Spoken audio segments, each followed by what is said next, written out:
Termasuk melakukan sesuatu yang tidak ideal itu Nabi lakukan demi status mengajar. Misalnya begini, sama tak bedai, kok tak latih pinter. Tawaf jalan kaki sama naik skuter atau naik kendaraan itu afdal mana? Enggak, jawab saja. Afdal jalan kaki. Tapi Nabi ketika tawaf itu naik unta. Naik apa?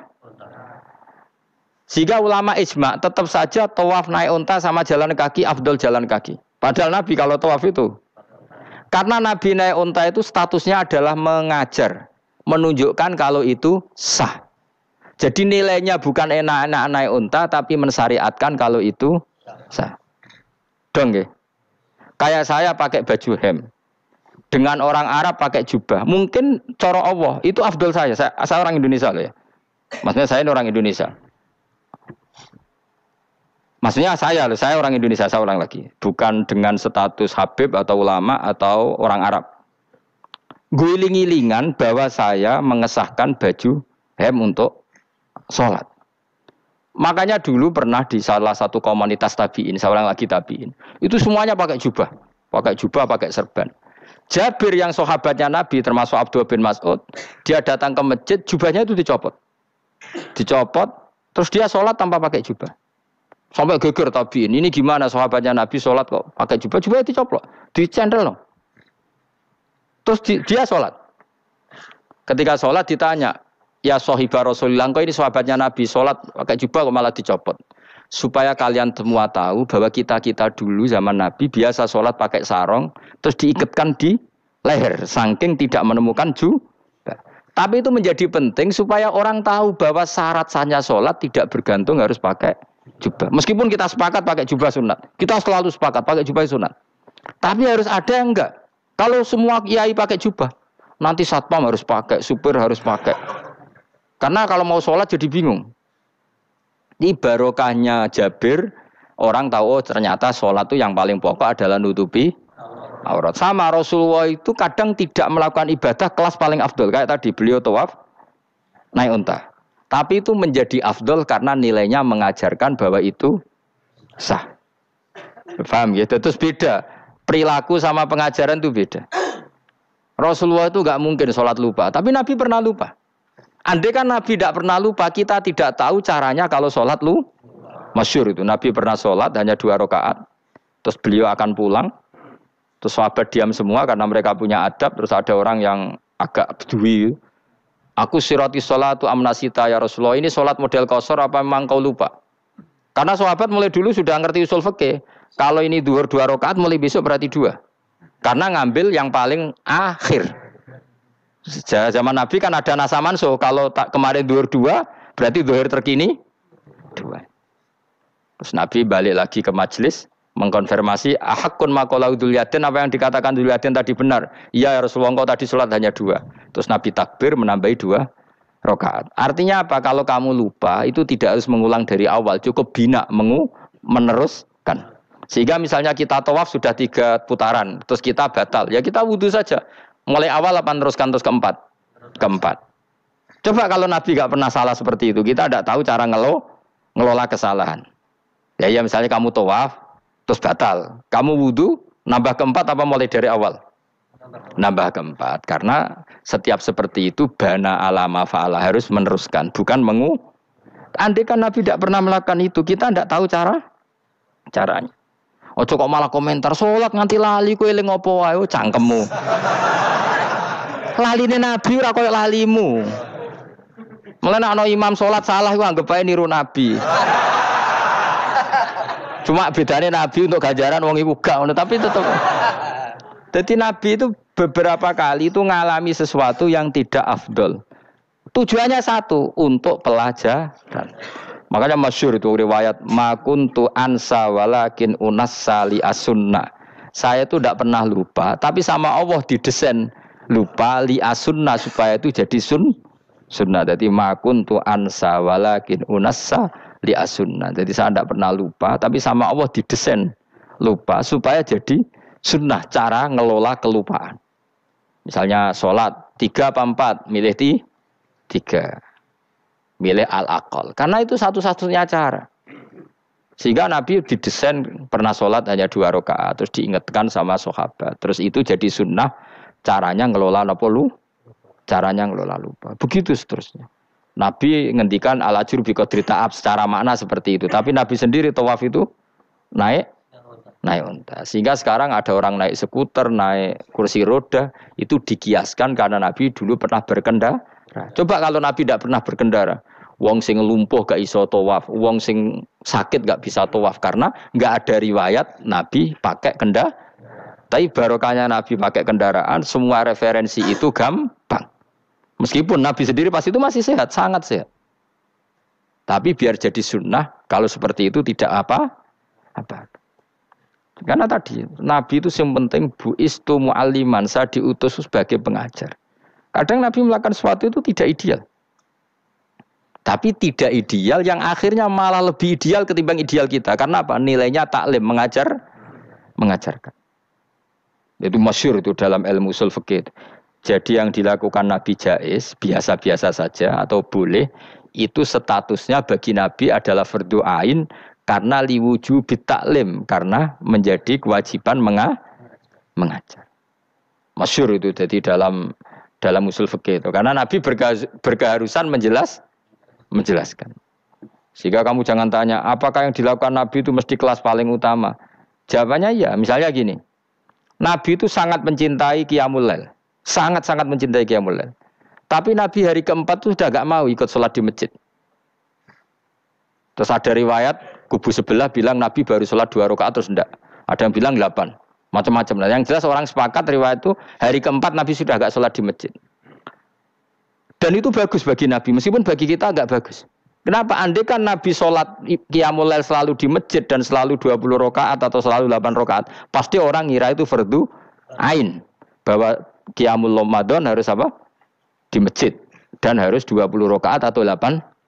Tapi Nabi dari awal sholat itu tidak konsisten. Kadang 2 rakaat, kadang 4 rakaat, kadang 6 rakaat, kadang 9 rakaat langsung tanpa salam. Full langsung salam. Kadang 2 salam, kadang 9 rakaat full langsung salam. Akhirnya apa? Imam Syafi'i berkesimpulan, yang namanya tasyahud awal itu sunat. Kamu sekarang sholat duhur, keyakinan kamu tasyahud awal sunat gak menurut mazhab Syafi'i? Sunat kan? Karena Nabi pernah sholat malam 9 rakaat langsung tanpa tahiyat. Salam 1. Nah karena Nabi tidak konsisten juga beberapa kali meninggalkan itu, umatnya tahu kalau tarawih itu sunat.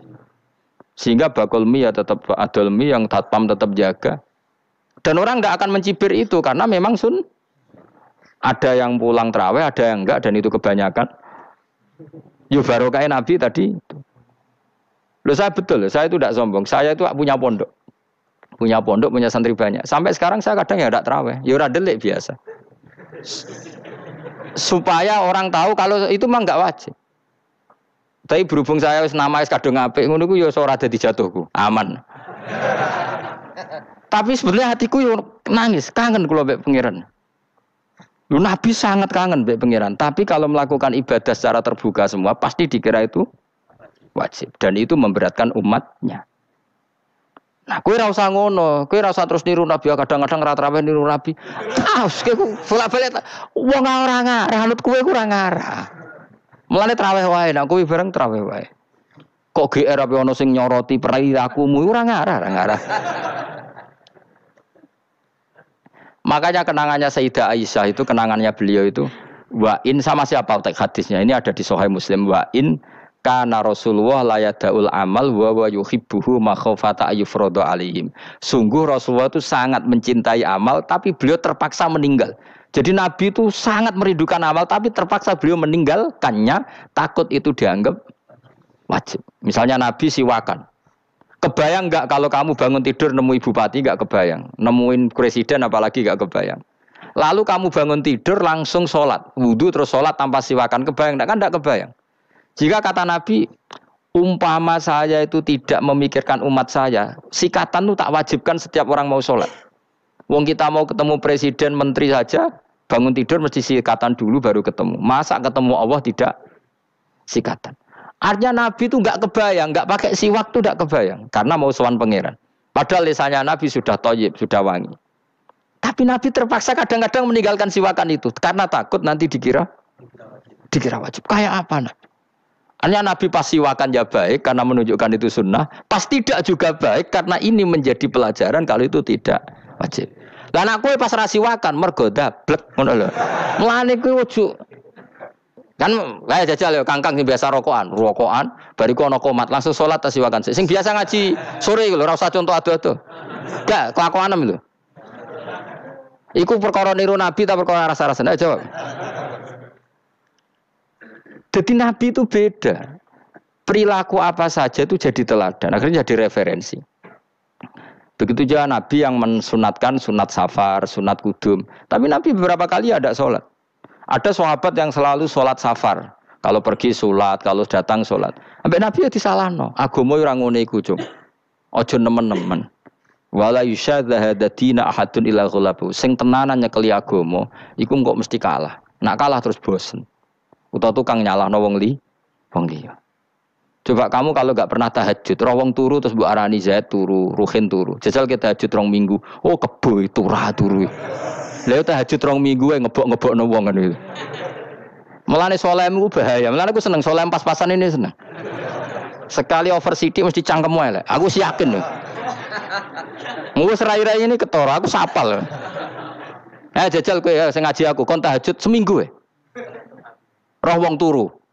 Ngorok pisan. Oh ning donya pisan turu kebo. Padahal lagi rong kayak apa kalau kita tahajud setahun. Mulane orang ngekeki rezeki kita tahajud wis diangen-angen iku kira-kira oh bahaya saiki nak tahajud. Tapi aku tetap sunat tahajud, tapi kelakuannya belum dijogo. Maksudnya ya tahajud tanpa ngritik orang. Nek kowe kuat ngono ya monggo. Tenan kira-kira cangkemmu elek saduk urip ngene-ngene wis. Ibadah pas-pasan. Wong nggo model hadis Arabi, ya Rasulullah, betul salat itu hanya 5 kali sehari ya. Enggak ada yang lain yang wajib ndak. Demi Allah saya ndak akan menambahi dan ndak akan mengurangi. Pas. Wis wae makom kula wis wong desa niku mawon. Daripada nambahi tapi akhirnya kecang. Nek sampean ape ibadah sak ndure kula nggih monggo. Itu lebih baik. Wis ra alim ra ibadah terus kabeh apa? Nah, kula kan ketambal ngalim. Kurang ibadah menang alim. Lan aku ya kurang ibadah menang apa? Menang kasus. Tapi Rasulullah itu tersiksa jelas. Beliau itu kalau enggak ibadah tersiksa. Tapi terpaksa meninggalkan ibadah yang dicintai karena takut dianggap wajib. Kayak apa Rasul? Makanya kenangannya Sayyidah Aisyah, sungguh Rasulullah sangat mencintai sebuah amal, tapi terpaksa meninggalkan karena takut dikira wajib. Dan itu yang akhirnya dipakai Sayyidina Umar radhiyallahu anhu. Beliau tahu kalau Nabi hari ke-4 ke-5 sudah enggak lagi tarawih di masjid. Tapi Umar tetap tarawih sampai akhir Ramadan. Karena tahu Nabi meninggalkan itu hanya untuk menjaga konstitusi supaya enggak dikira wajib, tapi tetap berstatus sunnah. Ora kok terus Nabi ra tarawih, aku ya melok ora tarawih kesuwen anut Nabi. Usul fikih berarti gioblok yakin. Logika usul fikih ra ngono. Nabi harus meninggalkan itu supaya enggak dikira wajib, tapi umat ora usah tetap nglakoni sunat. Wong pendak Ramadan nek ora gelem. Tapi ora usah ngritik sing ora nglakoni piye-piye sun. Dadi sing bakul bakso keben sing satpan keben ibadah ora traweh tok. Golek rezeki ya ibadah. Nyenengno bos merah dipecat yo ibadah. Wedi bojo isa-isa yo kekalahan iku ora ibadah iku. Iku ora ibadah dul apa? Kekalahan dan kenaifan. Dan kenistaan apa? Kenistaan. Ora usah diterusno dan